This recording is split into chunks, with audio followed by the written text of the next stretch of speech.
نے یہی کہا کہ جب ان سے کہا جاتا ہے کہ اللہ کی نازل کی ہوئی کتاب کی پیروی کرو، اللہ نے جو نازل کیا ہے اس کی پیروی کرو، اس میں کوئی یہ دھوکہ نہ دے کہ خالی قرآن کی پیروی کریں گے، اللہ نے قرآن ہی اتارا ہے حدیث کو چھوڑ دیں گے، نہیں، اللہ نے حدیث کو بھی اتارا ہے۔ اللہ کے نبی صلی اللہ علیہ وسلم نے بہت صاف طور پر فرمایا ہے، الا انی اوتیت القرآن ومثلہ معہ، خبردار مجھے قرآن بھی دیا گیا اور قرآن جیسے ایک چیز اور بھی دی گئی، اور اس کا نام حدیث ہے۔ اور اللہ کے نبی صلی اللہ علیہ وسلم نے جو ہے بہت ساری حدیث میں اور خود قرآن پاک میں اللہ نے فرمایا وَمَن يُطِعِ الرَّسُولَ فَقَدْ أَطَاعَ اللَّهَ، جس نے رسول کی اطاعت کی اس نے اللہ کی اطاعت کی۔ اسی طرح سے اللہ کے رسول صلی اللہ علیہ وسلم کے بارے میں فرمایا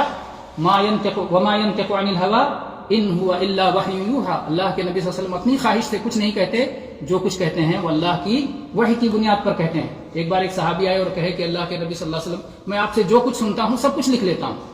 آپ غصے میں بھی ہوتے ہیں، خوشی میں بھی ہوتے ہیں، مختلف حالات آپ پر گزرتے ہیں، تو میں ہر وقت کچھ لکھ لیتا ہوں، تو کیا ایسا لکھنا چاہیے؟ تو اللہ کے نبی صلی اللہ علیہ وسلم نے فرمایا اکتب فوالذی نفسی بیدہ ما یخرج منہ الا الحق، لکھتے جاؤ، جو کچھ جس حالت میں بھی سنو لکھتے جاؤ، اس لیے کہ زبان سے جو کچھ نکلتا ہے وہ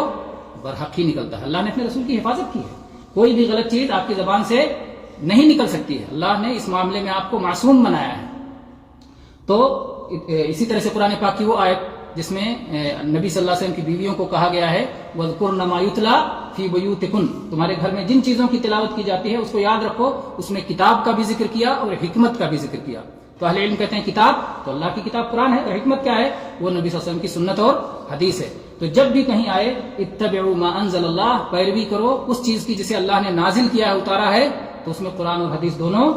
شامل ہوگا، دونوں اس میں داخل ہوگا، یہ نہیں کہ صرف قرآن اس میں ہے، کیونکہ قرآن پاک کو حدیث کے بغیر صحیح طور پر سمجھا ہی نہیں جا سکتا ہے۔